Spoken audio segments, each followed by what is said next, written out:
Ground ball. McLean, second. 12 in a row.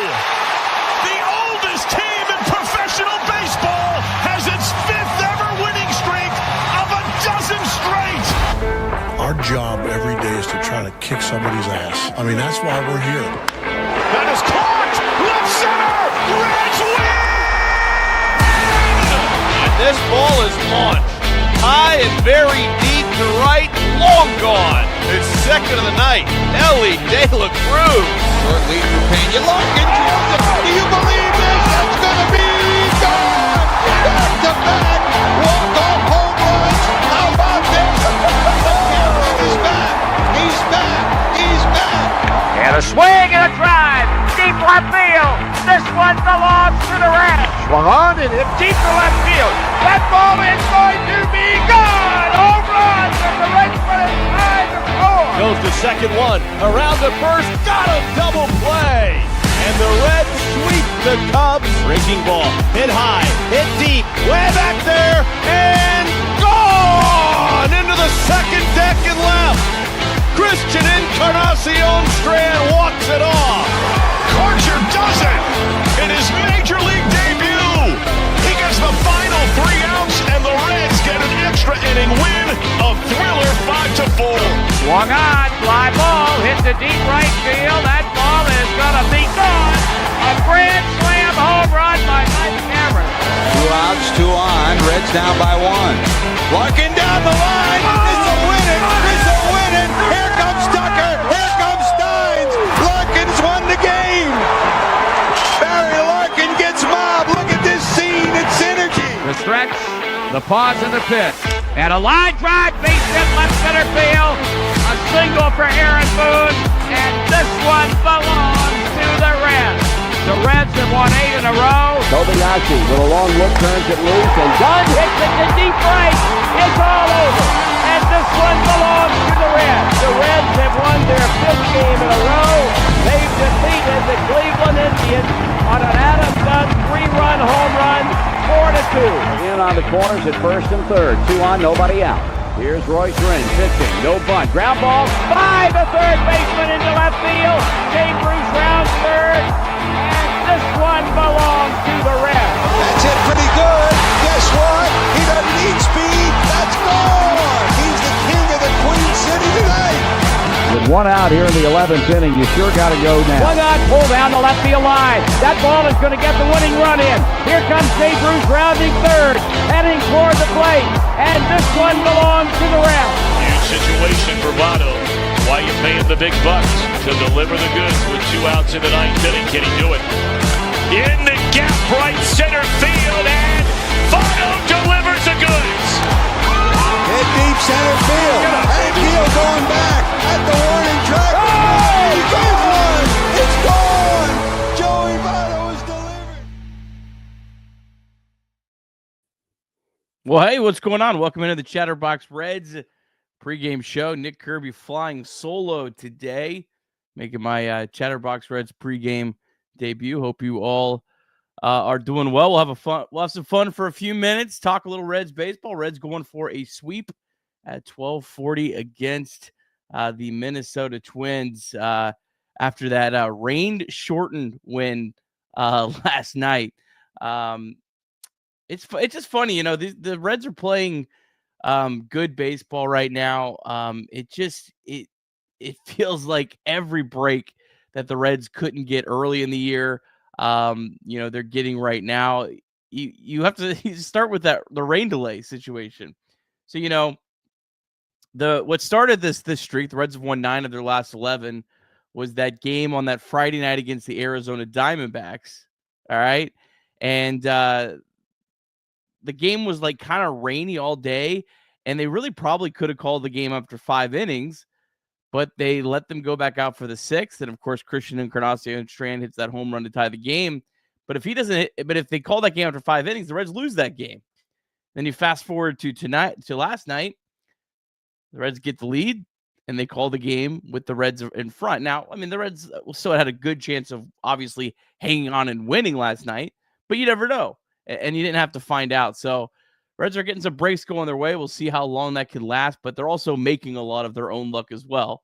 Like it feels like the Reds, when they've been given extra life, whether it's a team making errors or whether it's a rain delay situation or whatever it is, it feels like the Reds are really taking advantage of it right now. And that's pretty cool. And as my guy Optimistic John points out, a half game out of a playoff spot, which is wild. I'm going to start off with my radio rant, because I think that's what you're supposed to do when you're on a show like this solo. If you don't know, I do a lot of work behind the scenes, kind of helping with the Chatterbox social media accounts. And, we like to post where the Reds are in the standings, especially if they gain some grounds. And because it's fun, right? It's fun. It's exciting if you're a Reds fan. I think the weirdest thing, the strangest thing that people do is they get like mad. Why are you posting the standings? It's only June. Okay, like you can't be excited because it's June? Like we have to wait till the end of July or the middle of August? You can't get excited now? I mean, do all these games not count? Does it not matter where the Reds are in the standings right now because it's going to matter later in the year? I just don't understand that. I find that a little weird, but nonetheless, we'll move on. If anyone's got any questions, let me know in the chat. I'm happy to kind of get to them. We'll have some fun today. I got a whole bunch of nerdy stats for you that we'll run through. We'll look around the NL Central, the wild card race. We'll see where everyone's playing. To be honest, I'm gonna have to pull that up and like live do that because I went to bed about 5:45 this morning. Got up and here we are doing a pregame show. So let's roll. Let's have a good time. All right. So for the Reds today, they're going to go with Nick Martinez. Martinez really struggled his last time out. 8 hits, 4 earned runs over 5 innings against the Tigers. Feels like Martinez this year, he's pitched very well. He just has had these one bad starts, but they haven't been like a terrible starts. Like the last time out wasn't terrible. 4 runs over 5 innings. Like you could live with that for the most part. But it feels like the one thing Martinez has done is when he's had a bad start, feels like he's been able to bounce back and have a good one. So I do think this is a pretty good matchup for him with the Twins. We'll get to their lineup in a little bit. Shout out to the Minnesota Twins for not having a lineup like everyone else that I could streamlessly put into this. Like they do post a full screen lineup on social media. Who does that? Come on, Minnesota. So I won't be able to put that in there for you, but I'll run through it. Martinez, in his career against Minnesota, you have to throw out most of his stats because most of it was from 2014 to 17. And if you don't know about Martinez, he went over to Japan, kind of reinvented himself. So he got rocked early in the year against the Twins, or early in his career against the Twins. But since he's come back, 2023, he threw a scoreless inning in relief. And then last September, now remember, this was when Martinez was the National League Pitcher of the Month last September. He was dominant. 6 innings, 3 hits, 1 run, no walks, 6 strikeouts. The active Twins against Martinez, it's the Carlos Correa show. So we'll see what Carlos Correa is doing. I'm going to double check, make sure he's in the lineup. I would assume with these numbers that Carlos Correa is in the lineup for the Twins today, because Carlos Correa is 9 for 14 with 3 home runs against Nick Martinez. Pretty wild numbers, and he is batting 5th today. The rest of the Twins, pretty pedestrian. Buxton and Vasquez are both 2 for 8. Bader's 1 for 6. Ty France 1 for 3 with a double. No one else has faced him more than 3 times or even has an extra base hit against him. So, for Martinez, we'll go through the Twins lineup here for a second. Byron Buxton leading off. He is dangerous. He's by far, I think, their best player, playing the best. He played very well in this series, as we've seen on both sides of the ball. One of the most dynamic players of baseball when he's healthy. Then Matt Wallner is batting second, playing right field. Willie Castro batting third, the switch hitter in left field. Trevor Larnach, fourth. He's the DH, left-handed batter. And then Correa, fifth.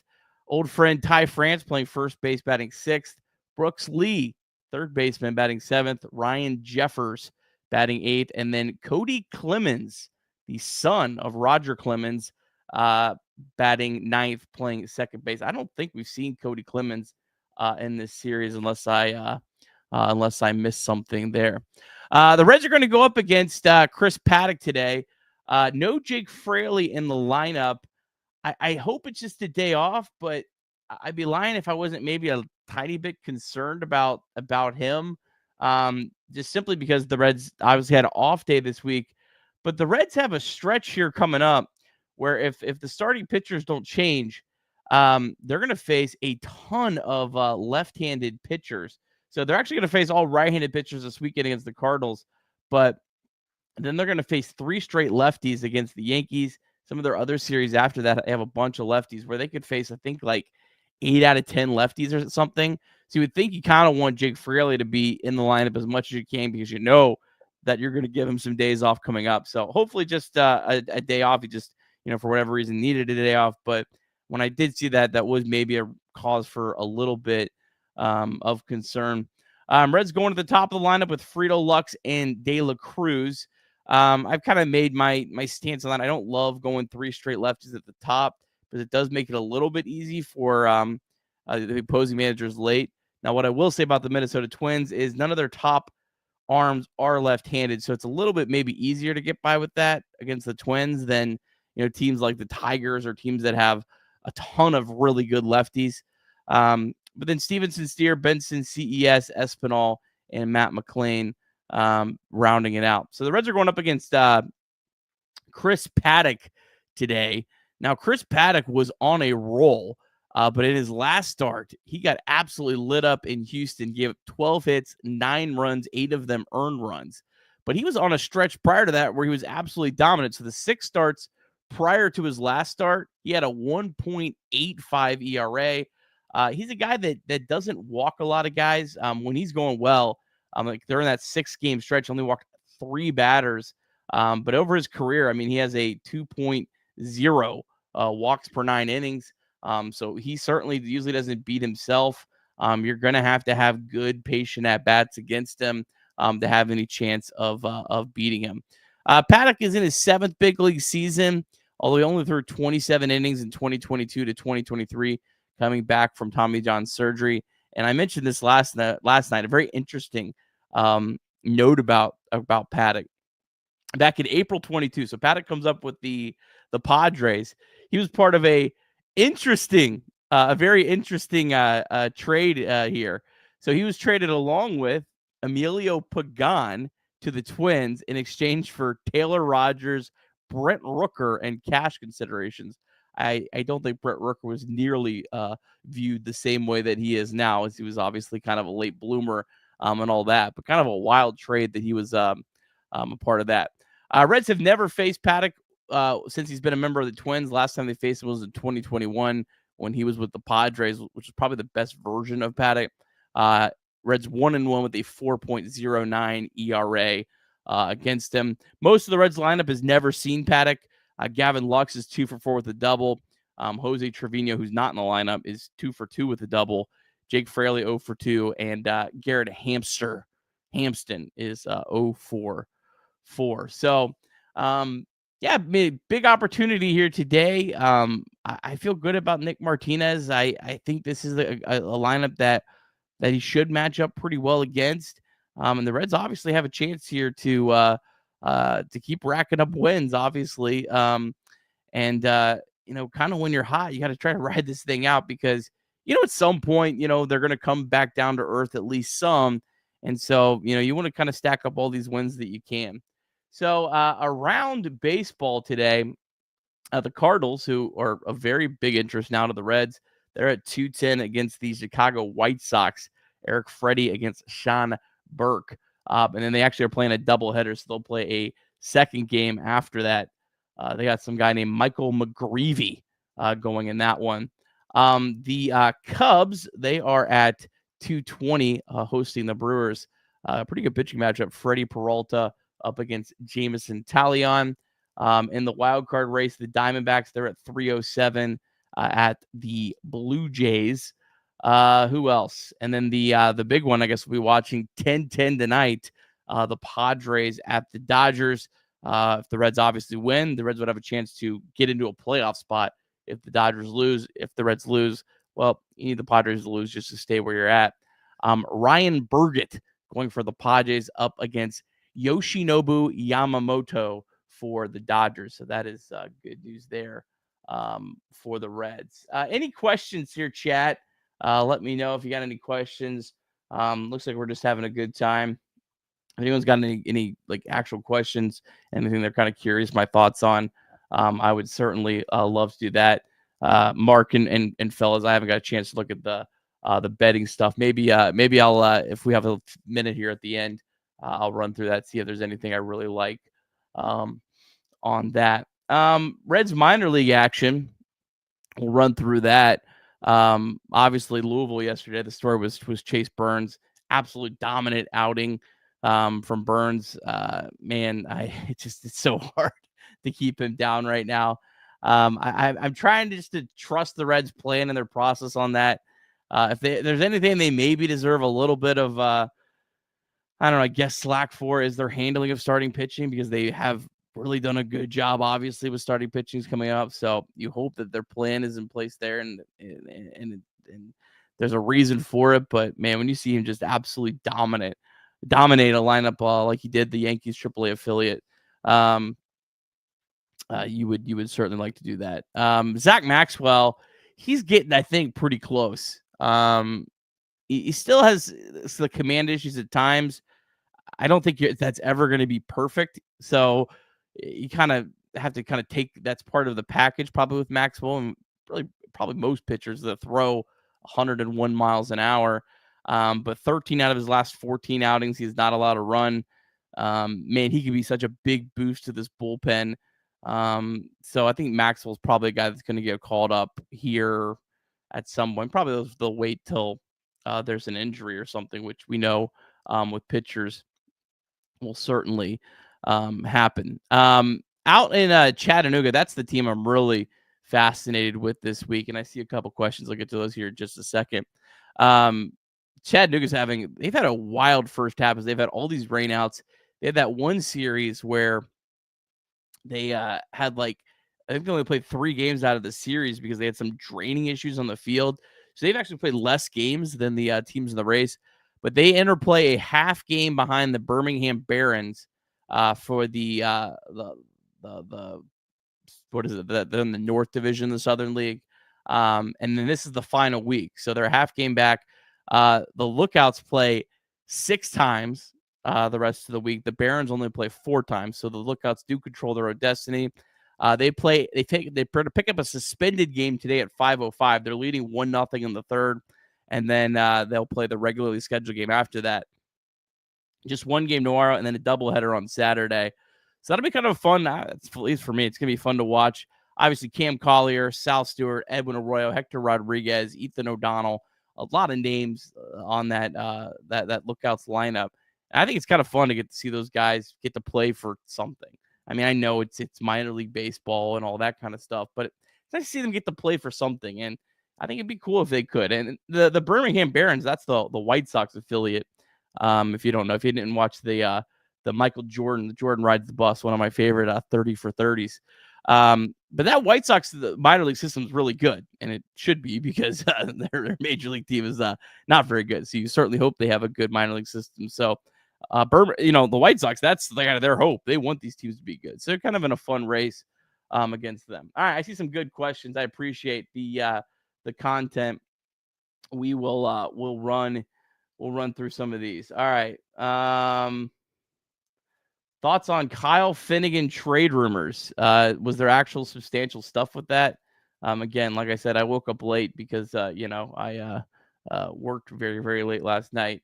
Kyle Finnegan was a guy that was on the list of people when I kind of ran through players that would make sense. I mean, he would absolutely make sense. I mean, he's been a really good pitcher for several years with the Nationals. Has been a back end of the reliever guy, a back end guy. I don't know. I don't know if he might be a hard guy to get over the top. I feel like Kyle Finnegan's been in trade rumors like the last 2 years with the Nationals. But yeah, I mean, he would absolutely make sense.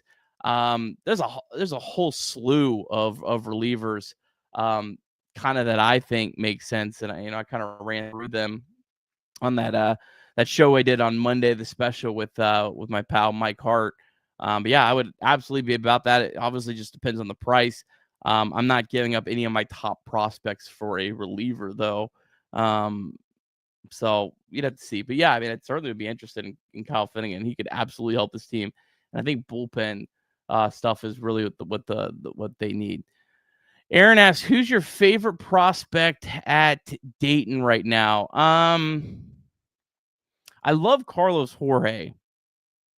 I don't know if he's the best player down there. I'll kind of give you two answers here, Aaron. So Carlos Jorge is just a fun player. When he's going really good, he's very talented. He just has not been able to be consistent at all. But he has some power, has some speed, can play some defense. Now, I know sometimes he gets some bad routes on balls, but I think that will iron out as he kind of continues to grow. I love Carlos Jorge's game. I don't know if he'll ever be a big leaguer, but he definitely has the talent. The guy that is probably the most talented down there is Yerlin Confidant. He's not had a good year at all to this point, but he hits the ball harder than probably anyone else, and has kind of the talent and the skills. Now, I think his defense has quite a bit of a ways to go, but Yerlin Confidant. And then I guess I'll give you one more because I can't just, shut up about prospects. Ariel Almonte. He was a guy that honestly I'd kind of written off because last year he hit I think he led the Florida State League, or he was like second in home runs, but he only hit like 199, and that's in low A ball. And then he got to Dayton, and he just absolutely got destroyed the first month of the season. But he's been on fire of late. And I was talking to someone in the know, and they are incredibly high on Ariel Almonte. They think he has a chance and the potential to turn into something.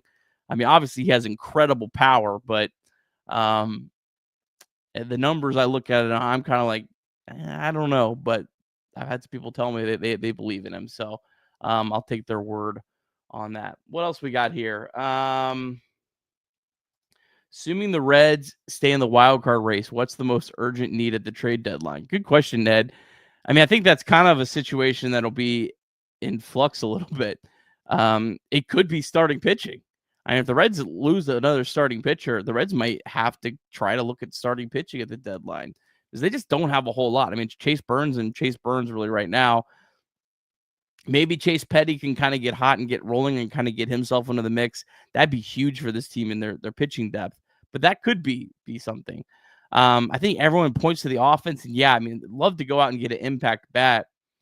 But it almost kind of feels like the Reds would have to go out and either get a full-on platoon player, like me and Mike had talked about. He had mentioned Rob Ref Snyder. He'd be a great fit.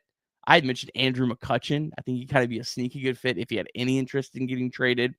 And I think what's going to be his final year, still hitting lefties well. You either have to get that or you have to go out and get a big bat, because like, I don't want to go get someone that may not be better than CES to take at bats from him.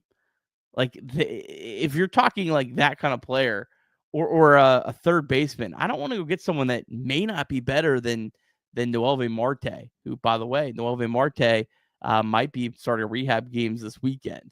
So that's where you're in a tough spot. I think ultimately what the Reds will probably end up doing if they're in the race is I think they'll probably just try to bolster their bullpen. That's what they've done at the trade deadline. They did it in 2020. They got Archie Bradley. 2021, they got 3 relievers at the deadline. And then 2023, they got Sam Moll. So I think that's probably what they'll do the most. Is I do think that is an area, Santillan, he was leading the league yesterday in games. Barlow was right behind him. Pagan, I don't think he's pitched this many games a lot throughout his career. And that could really catch up with his team. And bullpen help might be the number one need. So ultimately we'll see. But it also depends, the guys in this lineup stay healthy. I mean, there's a lot of guys in this lineup that unfortunately don't have a track record of health. So if one of those guys get hurt over the next 3 weeks, that completely changes the trajectory. So a lot of it's going to depend on what happens. But my gut tells me it'll probably be bullpen help, which is probably not the sexy answer that I think everyone wants. When do you think they bring Candy up? My guess is he'll be on the next homestand or the next the Yankees on Monday. I think will be activated. Sunday's the last day he's eligible for the rehab. They could kind of stretch this out. I think when a guy ends his rehab, I think you can go a couple days before you actually officially activate him. So they might drag it out. Maybe they drag it out till the Padres series, which is about just I think 8 days from today. But yeah, I would be shocked if he's not activated. Hopefully he plays well the next couple days. Yesterday was very encouraging. They hit a home run and a double, and they were hit really hard. But we talked about this last night. I just think you have to give him a chance. I'm not DFAing him, like I know a lot of people want. And I think you just kind of work him into the lineup. I think you put him in Garrett Hampson's role. He starts maybe once or twice a week, and he pinch hits in big spots. I mean, I'd much rather have a guy that I know actually has a chance to hit the ball out of the ballpark late in the game as opposed to Garrett Hampson. I remember a couple weeks ago, he comes out with 2 outs in the 9th, Reds trailing by 1 run. It's like I'd rather have at least Candelario have a chance to hit in that spot. So I think that's what I think that's probably what they'll do. But ultimately we'll see. All right. Josh Mouse, team gets healthy. Hayes, Candy, Marte up, then DFA hamster option. Joe, who would be your last guy? All right. So what are we, Mouse? What are we asking here? Hayes, Candy, Marte up, then DFA hamster option. Joe, who would be your? Okay. So who's the last odd man out? It's a good question. The chances that everyone is actually healthy at the same time is always fun. I mean, you could option Espinal. I mean, he has options. I don't think they'll do it because this team is very loving of Espinal. Now, what I will say about Espinal, he does hit lefties really well, so you still could have a role in this roster. I don't know. I mean, again, I think an injury probably solves itself by the time you get all those guys back. I don't know. I have an answer that I don't think anyone would really like. I mean, I don't know. We'll see how people play. I mean, I think you could option Steer, to be honest, if you get in that spot. But I don't know necessarily get that. What else we got here? Kirby told me that based on his research, there's a positive correlation to likes on the stream to Reds and wins. Yeah, I think Mike knows what's going on here. All right, briefly touch on the Raffy trade and how many players got traded to the Sox. I heard 4 total. I mean, I'll be honest here, Dante. Appreciate the question. I don't follow other teams a whole lot. I mean, when you have to live and breathe Cincinnati Reds baseball, you kind of have to really be full into this. I think the Sox got 3 players back, but it's not really about the players. It was about dumping a $250 million contract. And I don't know. I'm probably on the opposite side of most people on this. $250 million for a guy that can only DH is a lot of money. And a guy that clearly was not working out with you, whether the Red Sox were at fault of that or not, didn't matter. They were kind of at the spot where he wasn't working out. I saw where he where Devers, told them, I'm not playing first base. And then he goes over to the Giants in his first press conference, I'll play anywhere. I mean, that's a guy that was done with the organization. So if you have a player in that spot, I mean, it's a lot of money, and you're never guaranteed that you'll be able to find a team that will take that money on later on down the line. Like, I mean, Candelario is like a very, very, very different example. Obviously a lot less money. But like no one would come close to taking on how much would a team pay for Candelario's contract? $1 million? Maybe. I mean, like that's all you could get. So they had a chance for a team to take $250, take the whole contract. They can use that money somewhere else.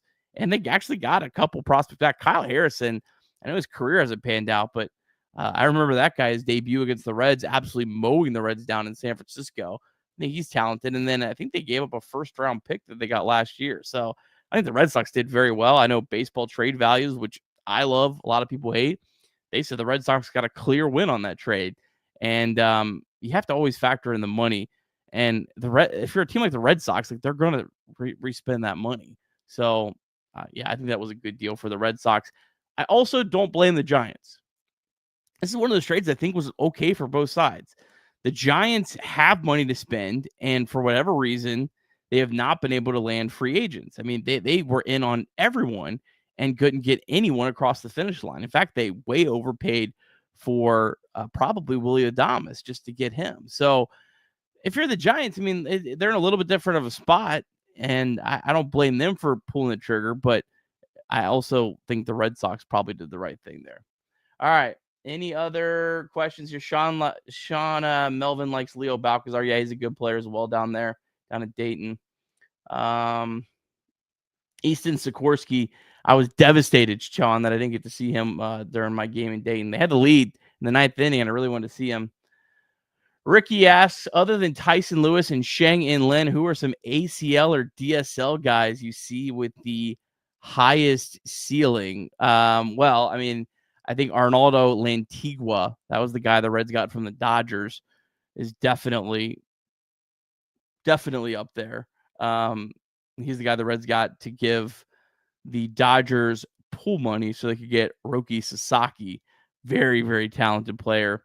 I've heard some people think he should be like a top 100 prospect. He's up there. And then Adolfo Sanchez, he's the Reds' top prospect out in the DSL. But he's really young. Struggled a little bit last year, but really playing well early this year. Those are probably the two guys to watch for me. Thinking about betting Reds money line again. Yeah, why not? Didn't get paid out because of the rain. What site are you using? That's garbage. All right.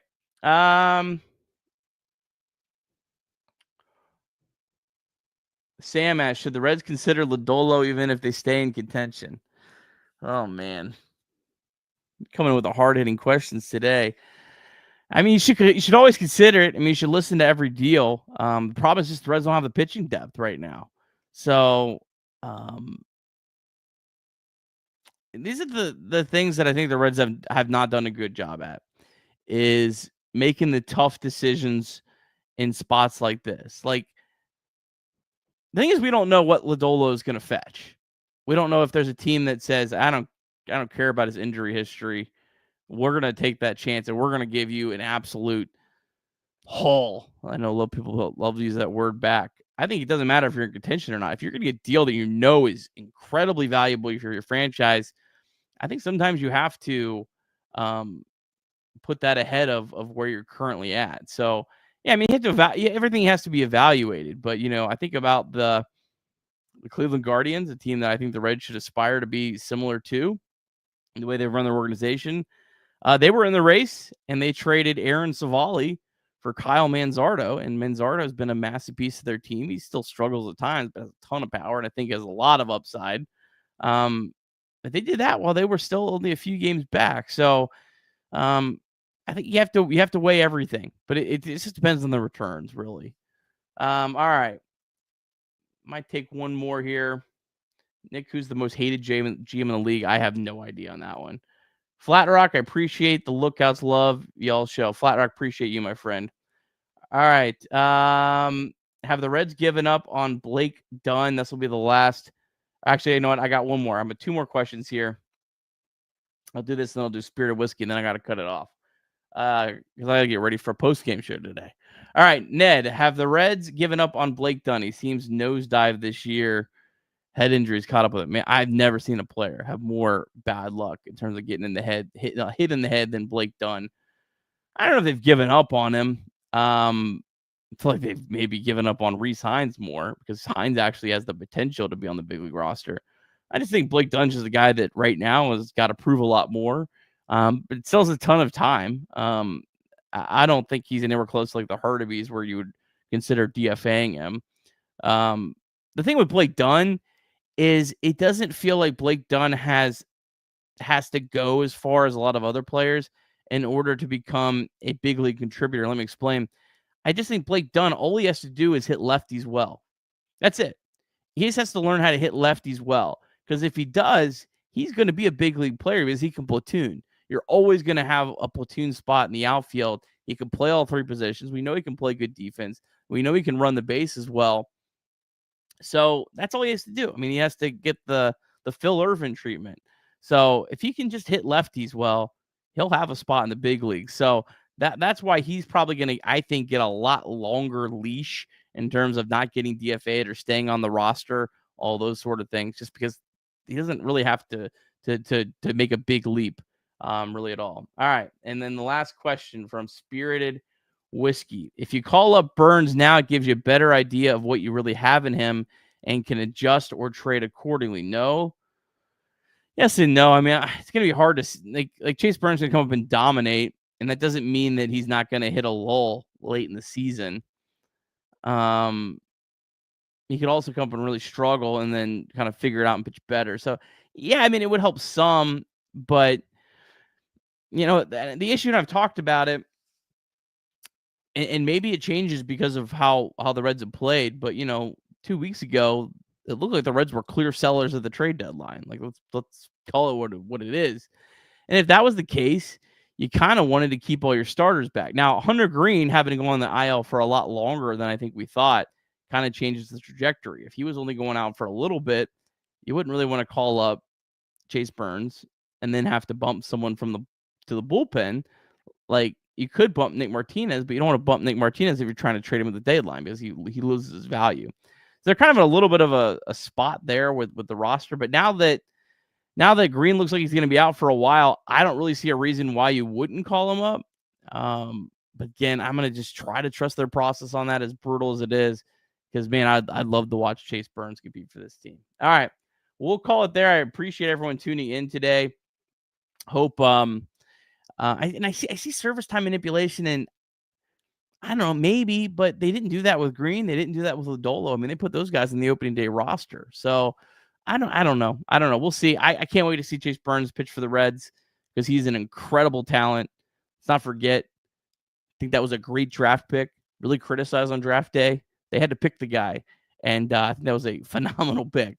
And it looks like, I'm not going to go too far, but let's just say it looks like a phenomenal pick right now. All right. Appreciate you all. I will see you in the 9th inning with Trace Fowler today for Chatterbox Reds postgame. And you know what? I think we're going to be talking about a Cincinnati Reds sweep of the Minnesota Twins. All right. We'll see you later. Go Reds.